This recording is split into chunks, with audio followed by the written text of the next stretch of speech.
2 months ago, I read Irshad Manji's brilliant and critically important book, Don't Label Me, and I immediately added it to the required reading in our graduate programs with Antioch University.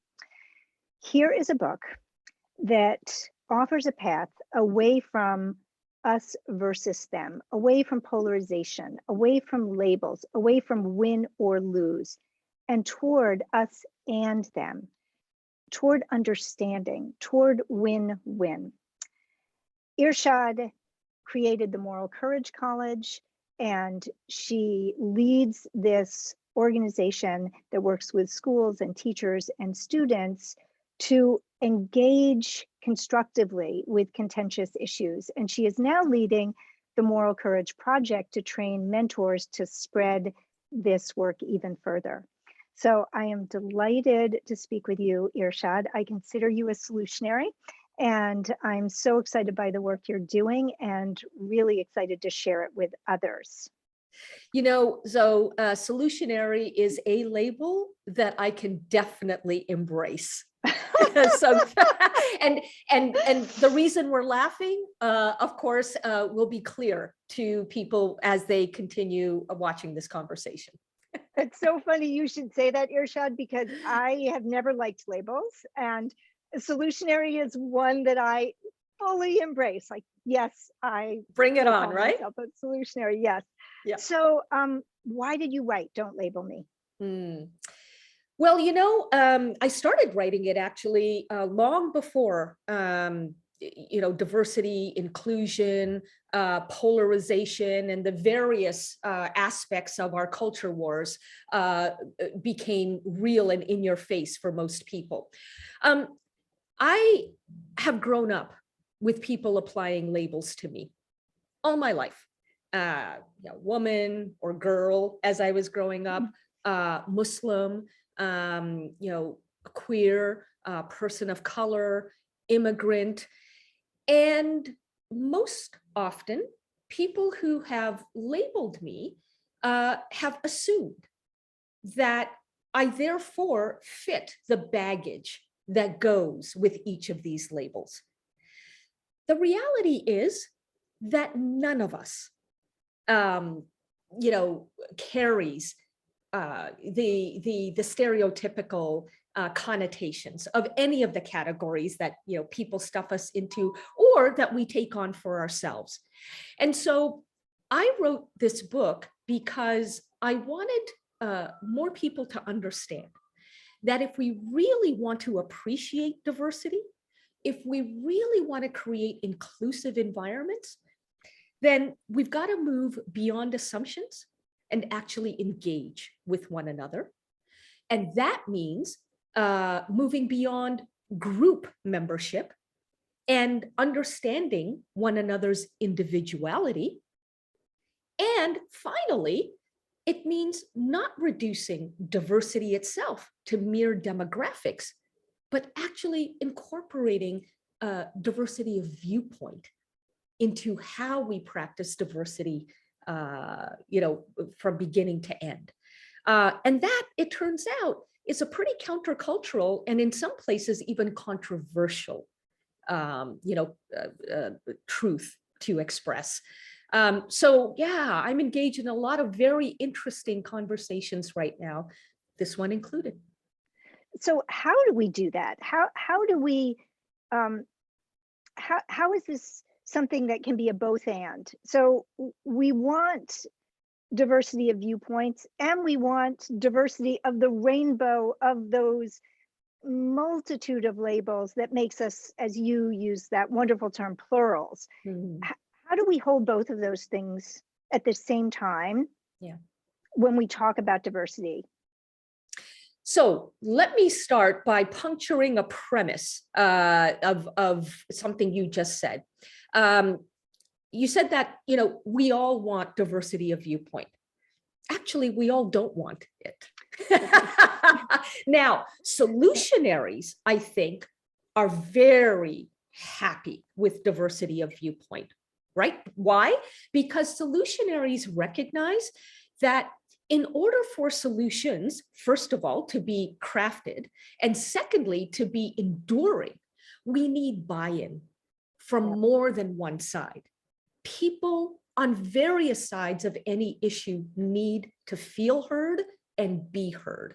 That doesn't necessarily mean be agreed with, but at the very least, feel respected, that you've cared enough about where I'm coming from to actually ask why I believe what I believe, right? So solutionaries get it. We need more solutionaries. And that's where I think I have to, come clean about the fact that a lot of people who fancy themselves as well-intentioned, as being on the right side of history, advocates for just causes, cringe at viewpoints that they don't agree with. That's and true. as a result of the cringing and the rejecting, they actually elicit more backlash for their causes than is necessary. And worse, so they then have a tendency to blame the backlash on the deficiencies of the backlashers. They're lashing back because they are racist. Maybe, but often people lash back because of the way we have communicated our messages to them in condescending, often mocking ways.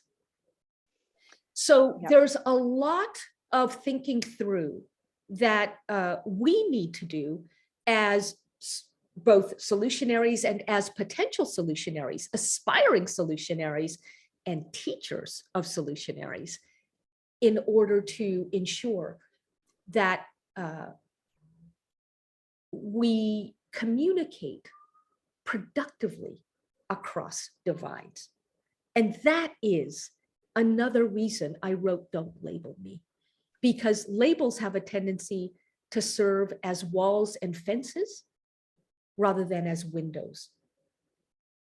So the skills of engaging about polarizing issues productively are skills that everybody, including people who are on the right side of history, need to learn if we're actually going to move the needle in a way that endures.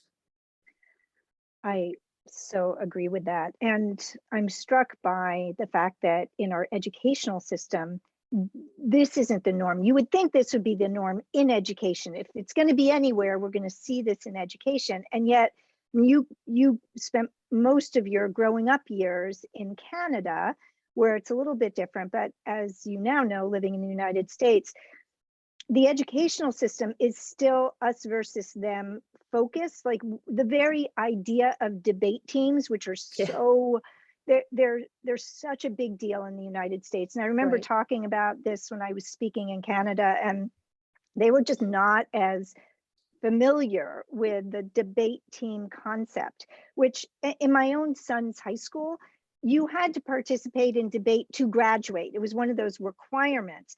And the way the debate was structured was the teacher assigned you to one side or another of an arbitrary either or. So, all of these either ors in our society, people think that they're real, but they're fabricated, just like red and blue and Republican and Democrat. These are created concepts. In other countries, there are many different perspectives. You're not putting somebody in one or the other of just two boxes, which is so strange to do. So, in our educational system, if you are taught that there are two sides, you have to research and argue and win for your side.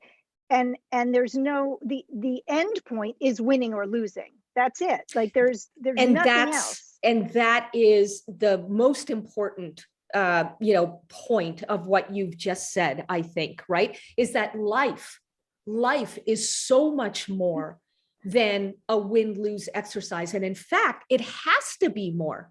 If democracy is going to mean anything, if civic engagement is going to mean anything. You know, it's strange to say, but this is why I tell people who say to me, you know, Irshad, I hope you get involved in electoral politics one day. I say, forget it. For absolutely not. And I'll tell you why. Electoral politics is necessarily a win-lose exercise. In any campaign, no matter what former President Trump says, there can only ever be one winner.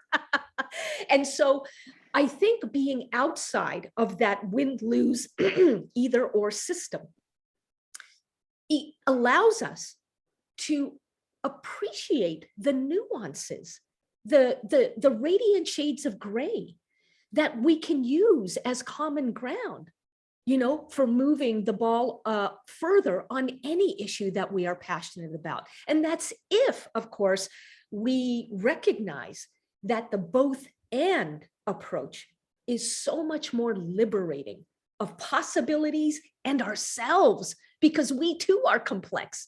The both and approach is so much more liberating than either or. And, you know, this is why I define moral courage to be a little bit different, I think, than what most people would think about or find if they Google it. You know, time was when I bought into this simple notion that moral courage means speaking truth to power. But there's a couple of problems with that definition. It suggests that I have no power. Power resides exclusively outside of me. This is why I have to speak truth to it. And moreover, that my truth is the only truth worth considering. What I came to realize over the years of teaching moral courage to university students who became very defensive if, you know, they encountered points of view that challenged their own, I came to realize that actually moral courage has to mean, in an us against them environment, which is what we're all steeped in today, it has to mean speaking truth to the power of your own ego as much as to powers out there. Why? Because the ego, which is the primitive part of the brain, makes us all feel more stressed, more fearful, more defensive, and therefore more dogmatic than we even mean to be. That is the power of the ego. We don't even know that it's happening to us.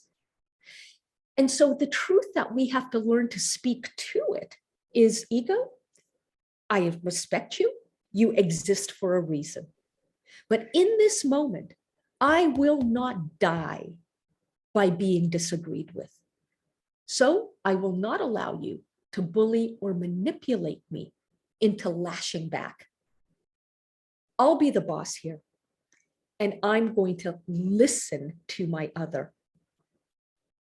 And that is the first hurdle that any of us has to overcome, if in fact we're going to be solutionaries for the long haul in an us against them culture. I love all of that. I have so many thoughts swirling in my head. You know, you wrote about being in a debate and letting the pressure to be right yield to the freedom of being real. And I think you've just spoken to that. And given that we live in this culture, and given that that has permeated our education system, at least here in the United States, how do you see us challenging that in our education system? And you work with schools and you work with teachers, because as you know from our work at the Institute for Humane Education, we believe that the education system is the root system underlying all other societal systems. So if we can shift that in the directions that you're talking about, then maybe we can see solutionaries be educated. So in your experience, how do you see that happening? Well, and I'm glad you mentioned the word experience, because I've had now 15 years of it. And what I'm finding is that people, and by that I mean in this case, educators, have become, and very understandably, so much more anxious, so much more afraid of being called out, being labeled, being confronted, that groupthink, right? The cozy consensus that emerges when we just take at face value what other people are saying, which is the opposite of education. Groupthink has run amok. And again, this is not me scolding anybody for it. I recognize that teachers are tired. They're tired of the pandemic. They are tired of the chaos. They're tired of being accused by parents, let alone by each other, of indoctrinating, students. And so when I work with educators, I remind them that by allowing for diversity of viewpoint, you're actually, first of all, freeing yourself from the burden of having to be right all the time. That is huge. Because moral courage really then means, having the psychological health, right? To say to somebody, I'm a little uncomfortable with your point of view, but I'm open-minded and I want to hear more. So tell me more. Nobody is harmed from that kind of an exchange. Quite the opposite. What's interesting is that when you accord somebody the respect of wanting to know where they're coming from, they are much more likely to then reciprocate that respect because you have gone first in the listening department. And what you've done is you've turned a contentious issue into a constructive conversation. And over time, you can actually build the trust for shared action. Now, this is what I teach educators to do. I teach them to do this, yes, because it's also important to teach your own students how to conduct themselves in this way. But if your students don't see that kind of role modeling in you as an educator, they're going to sniff out the ploy. They will yet again see a double standard at play. And we therefore, need to be ambassadors of this work as teachers, as administrators, as adults. But the beauty is when we practice this kind of an approach in an us against them environment, we're relieving ourselves of the pain and the tension of, of having to always have the answers. Let's be honest. We have questions more than we have answers. And in asking those questions, we can together grapple towards an answer that makes sense in this moment. But if all we're expected to have is answers, we're going to run out of both wonder and energy. Yep. And at least in my own experience of educating as you have, about complex issues and how we communicate and solve complex problems, the fear has gotten worse. So I don't know, maybe 12, 15 years ago, I was speaking at a school, middle school in New Hampshire, and I was going to be doing a series of presentations and then going to another school. And the principal of the school sort of popped in while I was talking to a couple hundred seventh graders. And he heard me briefly, and I had asked the kids what they thought were the biggest problems in the world, and one child said war. And I agreed with the child that war's a problem, which you wouldn't think was controversial to agree with a child that war is a problem. Right. Anyway, after the presentation was over and the kids had been riveted and engaged the whole time, and it was a hot gym, and there were hundreds of middle school students. And before I was going to go to the next school, the principal had that next presentation canceled because of the controversial things that I had said. And when I said, well, what exactly? And he said that, like, I'm going to get calls from parents fighting in Afghanistan and Iraq. And I mean, he didn't get any calls like that. The kids actually later talked about, I said, will you go talk to the kids? Because he hadn't even sat through the whole presentation. I said, please talk to the kids. Right. Ask them what they learned. Right. And so the kids had learned that it's important to make your life your message, that it's important to do things that are of service to others. I mean, these were the core take-home points. Anyway, there were no parent complaints. And it struck me, though, Irshad, and the reason I bring it up is that was 12 or 15 years ago. It's gotten so much worse. Right. The level of fear of administrators. I mean, he also shared with me an experience he had where he almost lost his job because of a kid saying something he did, which was a misunderstanding. So he was just terrified. Yep. He was terrified. Yeah. And that's the world that administrators and teachers are living in right now. So I have two questions. And one is going to seem a little out of the blue, but I'm wondering where you feel like your moral courage came from, because you are somebody with, to me, just extraordinary moral courage. I mean, you've experienced death threats, lots of them, and yet you have persevered. So I'm curious about where you think your moral courage came from, and if it originated within you, if it was innate in some sense, and you are now teaching others to have moral courage, and we are trying to change an educational system with so many who are so afraid. Yeah. How do we cultivate moral courage? How do we bring it to the world? Well, let me start with some good news. I don't think that moral courage is innate in the way that I define moral courage. Now, obviously, there has to be an intrinsic motivation to empower and uplift others. I can't force anybody to feel that way.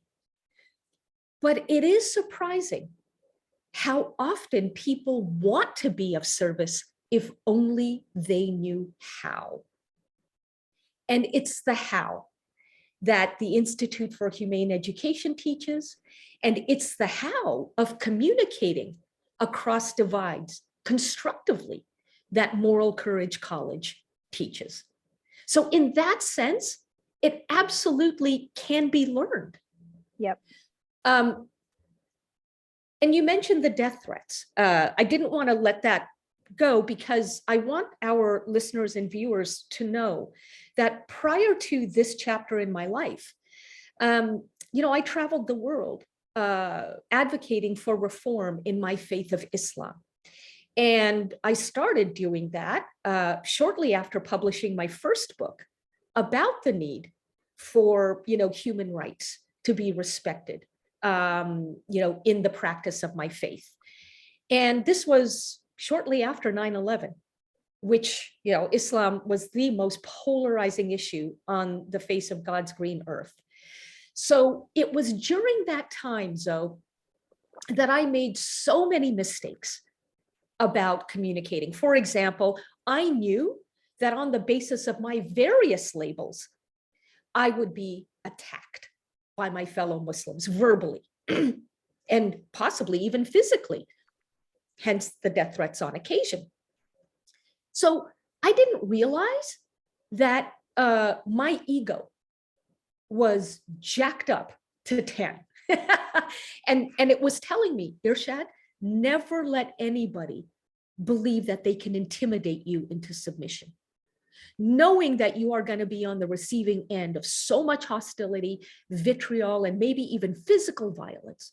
When you walk out onto those stages, walk out metaphorically with your fist clenched. And the moment you're punched, counterpunch even harder, which is precisely what I did. Huh. And that's the worst thing I could have done, Zoe, Wow. because it made my detractors even more defensive. Mm-hmm. Moreover, it made my sympathizers defensive, because now they wondered, well, what is she in this for? Is she in this sincerely to bring some fresh air into the faith? Or is she in this to play gotcha? Mm-hmm. Right? And it was only after a physical health crisis born of ingesting all of this toxic energy over the years, after I recovered, I did something very counterintuitive. I accepted an invitation on Al Jazeera TV to debate a very worthy opponent on a show, live show called Head to Head. So you can see, right, that this was meant to be a confrontation. Yep. But I challenged myself to turn the tables on it. I made some agreements, emotional agreements with myself. Irshad, remember that your opponent is only that, not an enemy. That when he makes a good point, acknowledge it as a good point. That if you're asked a question to which you have no ready and substantive answer, ask the person who questions you what they think. Elicit their point of view, because you have something to learn and not just something to teach. And if you need a few extra seconds to just reflect on what they've said, don't worry that it's live TV and that there's going to be dead air. You are human, so are your viewers. They'll be able to relate. Mm-hmm. Take the burden of being right off of your shoulders. And I did all of those things. And you know what happened? Afterwards, a number of the imams or Muslim ministers who were in that live audience that night approached me to say, you're different today. Huh. You're different than what you've been. Your humility is something that has really touched me. And so, Irshad, I never thought I would admit this to you, but I agree with a lot of what you're advocating. Wow. Yeah. And for 10 years, so I wanted to hear that, but I kept doing this. And so I never heard it because nobody wanted to feed my arrogance by acknowledging that I had something worthwhile to hear. When I exhibited a little bit of humility, their emotional defenses came down. And this is what I tell educators. You would be surprised how much more often you get a fair hearing if you're willing to give a fair hearing. So no, this isn't magic. This isn't inherent. This is something I had to learn, and it has the backing of cognitive psychology and neuroscience. And when people appreciate that there's hope for them too, they're much more motivated to give it a try. Yep. How does what you just talked about tie into the conflict that can arise between identity and integrity that you write about in your book? Yeah. Well, this is a really, for me at least, important distinction. Again, you know, identity is all the rage today and has been for time immemorial. But at certain moments in our history, the need to hew to a particular identity takes precedence over your wholeness. So, for example, you know, many Black conservatives are told that they're not really Black. that they may be, Black racially, but they're not authentic. Which, of course, only makes people who are called inauthentic, labeled inauthentic, dig in their heels further, right? Because nobody wants to be dissed or judged that way. You are who you are. You are, what you believe. And so in order to have integrity, we have to recognize that the labels we throw onto one another or take for ourselves connote something, convey something that may not be true about us. I'll give you a quick example, apart from the one I just gave. I wrote Don't Label Me as a conversation with my beloved dog, Lily. Lily has since passed away. But when she was with me, I always knew Lily was blind and she was old. In fact, Zoe, that's why I adopted her, not out of pity, but because I was actually afraid of dogs. And I figured she would be the least threatening, canine companion I could have. Well, it turns out she defied the labels that I gave to her. Okay, it's true she was old and blind. Those were facts. But they didn't remotely capture what she was really about. She was feisty and sassy and independent-minded. Every time I tried to put a leash around her, she refused to budge. She would never walk with a leash. It was only when I took it off that she ended her non-cooperation campaign. And the point is here that we are all of us, so much more than meets the eye. Mm-hmm. Right? So if we can begin to recognize that our integrity and your integrity may be bigger than the identity I've given to you or that you have assigned to yourself, that is when we really begin to confer respect on one another. Why? Because respect, by the way, comes from the Latin word respectate. Spectate means to look. Respectate means to look again. That my first impression is probably not accurate, and that I need to engage rather than assume. And it's in engaging with you that I treat you with respect, especially if you disagree with me on something that I'm passionate about. It is by engaging with you, asking, what is it about where your perspective that I'm missing? Help me understand. I'm your student now. You're my teacher, rather than me having to school you in what's right and what's wrong. That is when respect is conferred. And the beauty is, and my story about what happened after the head-to-head debate goes to show this, that when we're willing to give that fair hearing, go first in the listening department, we are much more likely to get a fair hearing. So if you really believe that you are right, fine, but then communicate in a way that motivates other people to hear where you're coming from as well. Yeah, I think it's wonderful that, and ironic, that the thing that is the right thing to do in so many ways, the thing that is the morally better thing, or the thing that shows the most integrity, is also the most strategic. There's another win-win. I remember when I used to start out presentations on contentious topics when I was invited to a school to do an assembly program or a classroom presentation. And I'd often say to the students, don't believe a word I say. And then I'd go further. I'd say, you need to be able to research whether anything I say here today is actually true. And so you don't believe me, go find out for yourself. Well, by doing that, and often I was put into situations where I would debate somebody.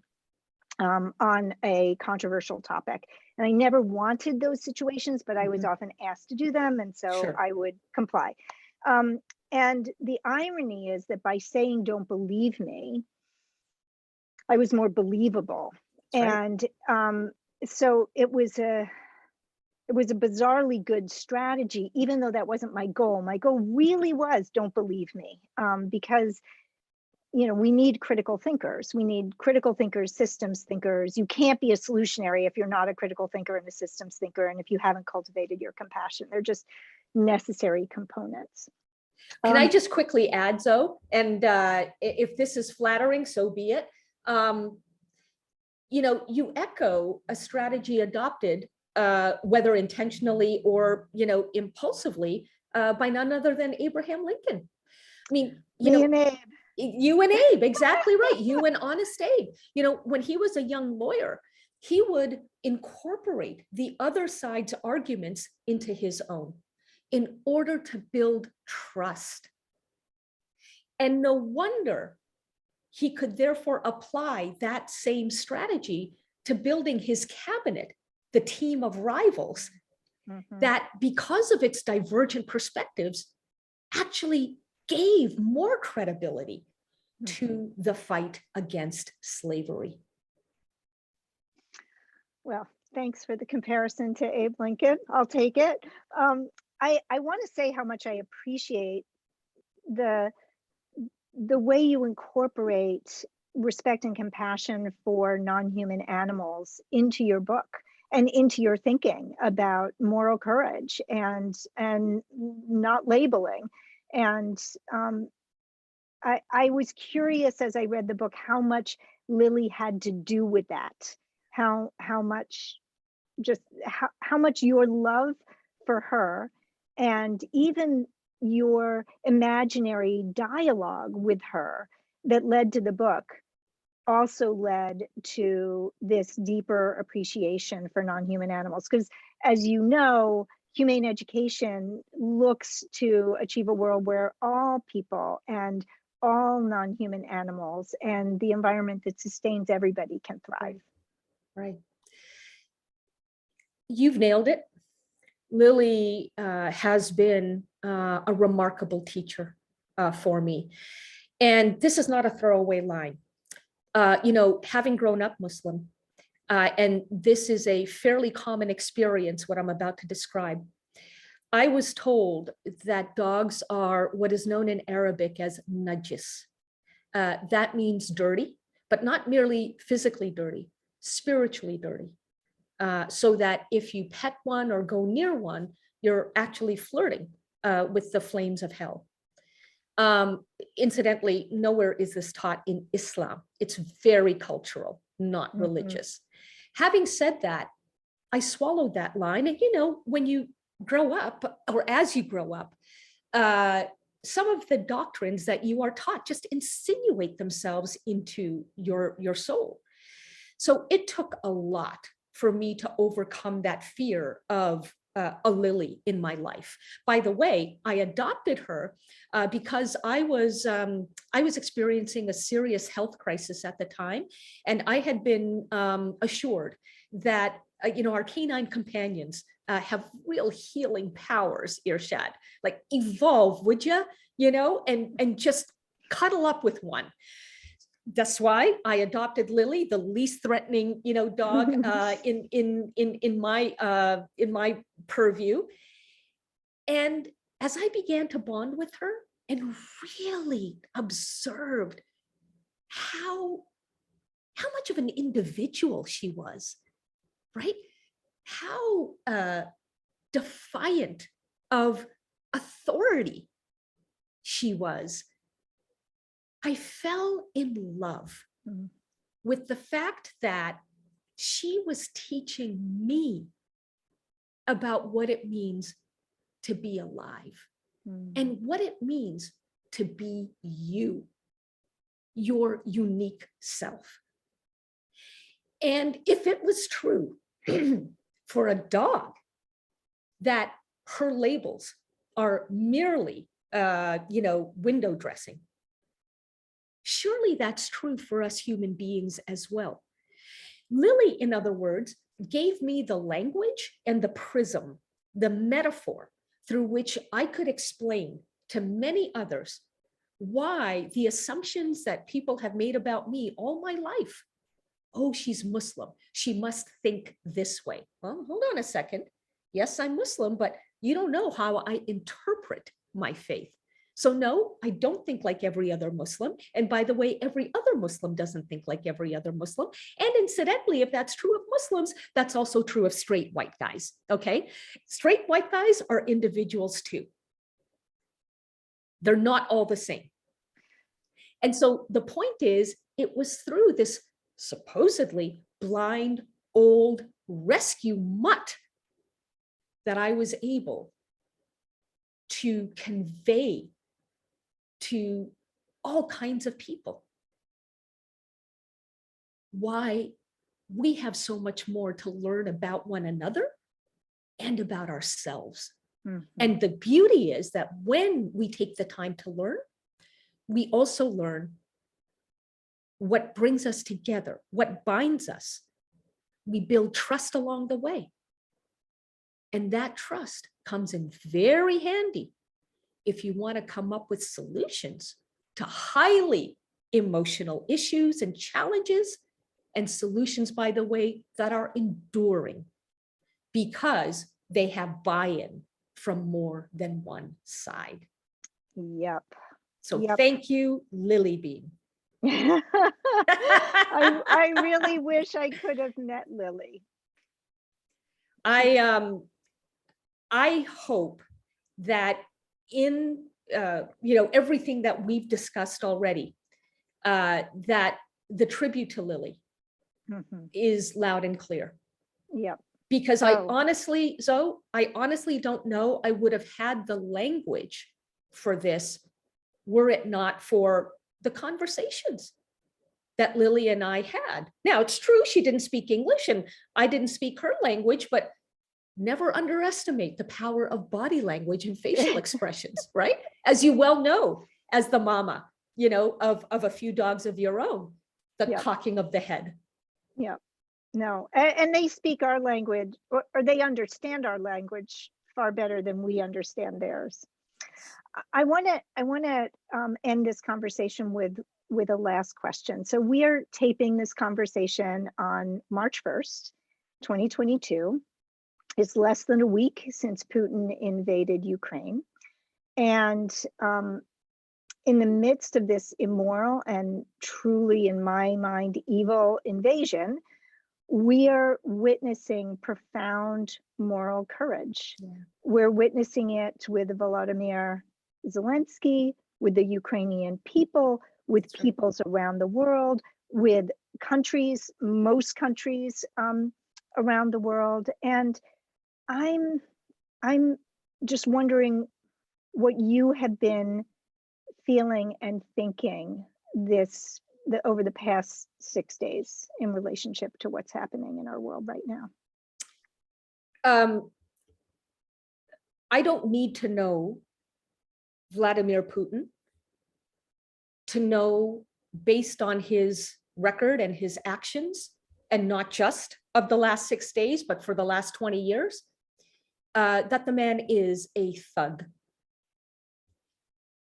I also know that if the only response to his thuggery is another us against them mindset, that he and his mindset will never be defeated.